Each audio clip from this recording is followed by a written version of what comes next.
Salut! Aujourd'hui, on va parler de l'emploi du temps. Alors, l'emploi du temps, en gros, comment j'occupe mes journées. Donc, déjà, il faut revenir un petit peu en arrière à ce qui a fait que j'ai pu créer cette boîte. Alors, au départ, évidemment, j'étais un petit peu intéressé par l'entrepreneuriat, j'avais des idées, des envies de monter ma boîte.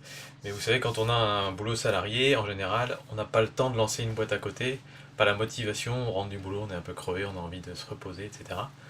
Et il se trouve qu'en fait, ça s'est déclenché quand on est parti aux États-Unis, que ma femme a trouvé un post-doctorat là-bas, que j'ai quitté mon job en France. Et, et arrivé aux États-Unis, c'était en plein dans la crise, donc 12% de chômage en Californie. Vraiment difficile de trouver un boulot, même avec un diplôme d'ingénieur. Je parlais bien anglais, mais pas couramment comme un américain. Et ça a joué aussi. Et à cette époque-là, mes amis français qui étaient dans la même situation, pour trouver un boulot, ont trouvé la solution en fait de prendre des stages, faire un stage dans une boîte non payé pendant 5-6 mois ou alors payé très très peu, qui ensuite leur ouvrait les portes d'un contrat salarié. Et en fait, je ne pouvais pas faire ça parce on a eu notre fille là-bas, elle est née là-bas, quelques mois après qu'on soit arrivé. Et donc j'étais un petit peu le papa à la maison, je m'en occupais, et en fait si jamais je devais prendre un boulot, il fallait la mettre à la crèche, et la crèche était 1500 $ et on n'avait pas les sous pour la mettre à la crèche. Donc en gros, si je trouvais un boulot, il fallait que je gagne au moins 2000 $ quoi, pour que ce soit intéressant.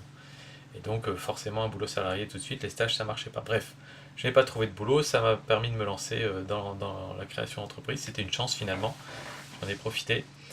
Et pourquoi je vous parle de tout ça? Parce que en fait, ça a beaucoup joué sur mon emploi du temps, et c'est-à-dire que jusqu'à présent, j'étais ce qu'on appelle un papa-preneur. C'est un petit peu un néologisme tiré des mompreneurs, qui sont des mamans qui étaient à la maison, qui élevaient leurs enfants, qui ont décidé de lancer une boîte par la même occasion. Et ben, je faisais un petit peu la même chose, mais en étant papa à la maison, pendant que la maman allait travailler. Et ça a été le cas jusqu'à aujourd'hui. Et donc, mon emploi du temps, il est forcément calqué sur l'emploi du temps de ma fille. Et aujourd'hui, elle a 3 ans. Et donc en gros, la journée, ça se passe comme ça. On se lève le matin. Le matin, typiquement, il faut s'occuper un petit peu d'elle, faire le petit déjeuner, etc. Et puis, souvent, le matin, ces derniers temps, elle regarde un petit peu de dessin animé, ça lui permet de se réveiller un peu tranquillement. Et donc, ça fait 1 heure et demie, 2 heures maximum le matin, pendant lesquelles je peux travailler, parce qu'elle est devant la télé. Alors, bon, certains parents diront: Oh, c'est horrible, elle est devant la télé, etc.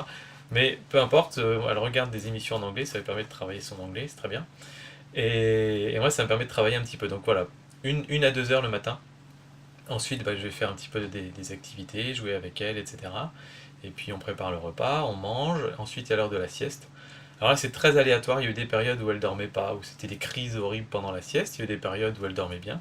Donc là, en gros, si elle dort pendant la sieste, eh ben, vous récupérez 2 heures supplémentaires. Si elle dort pas, vous récupérez 0 minute supplémentaire de travail, parce que euh, impossible de travailler quand votre enfant ne dort pas et qui hurle à tout va, etc. Et donc en plus vous gagnez un petit peu de stress pour le reste de la journée. Donc ça c'est plutôt du bonus quoi. Voilà, donc on est ou à 2 heures ou à 4 heures dans la journée. Et puis ensuite, une fois que la sieste est terminée, on prépare le goûter, on joue encore un petit peu, on s'occupe, etc. Et puis et après, une fois que la maman revient du travail, on profite d'un petit peu de temps en famille. Et ça laisse un petit peu de temps le soir éventuellement pour travailler après 8 heures, après le coucher. Et selon les jours et selon la motivation, ça peut aller de 0 à 2-3 heures, quoi. Ce qui fait qu'au maximum, certains jours, on peut obtenir 6-7 heures de travail, mais finalement, c'est une minorité. La plupart des jours de travail, c'est 3 heures, 4 heures maximum à peu près. Ce qui est quand même très léger quand on lance une boîte.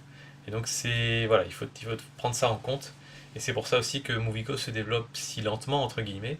C'est que je fais ça à mon rythme, et mon rythme actuellement, c'est 3-4 heures. Euh, il se trouve que ma fille va aller à l'école. Là, elle a commencé hier, une première petite journée de mise en bouche, on va dire, et puis elle va vraiment commencer à partir de lundi. Donc après, voilà, dans 3 jours après ce week-end. Et je vais donc pouvoir expérimenter un nouvel emploi du temps pour moi-même. Ça va me dégager plus de temps pour Movigo, parce que on la dépose à 8h30 à l'école, donc je reviens vers 9 heures ici, et je dois aller la rechercher à 15h30, quelque chose comme ça, 15h15. Donc globalement, de 9 heures à 14h30, je suis tout seul à la maison, chose qui n'est pas arrivée depuis des années.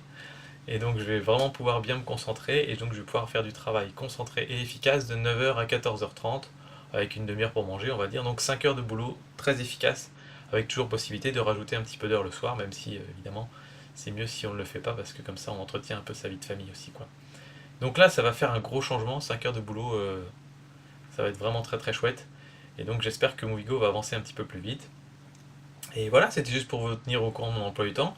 Vous avez dit récemment, je me tiens maintenant un petit calendrier où je mets donc le matin des activités un peu réseaux sociaux, choses comme ça. Donc travailler le blog, travailler le site internet, mettre des messages sur les réseaux sociaux, faire tout ce qui est veille aussi, aller voir des vidéos, des articles de blog, d'autres types de blogs, etc. Enfin tout ça je le fais le matin.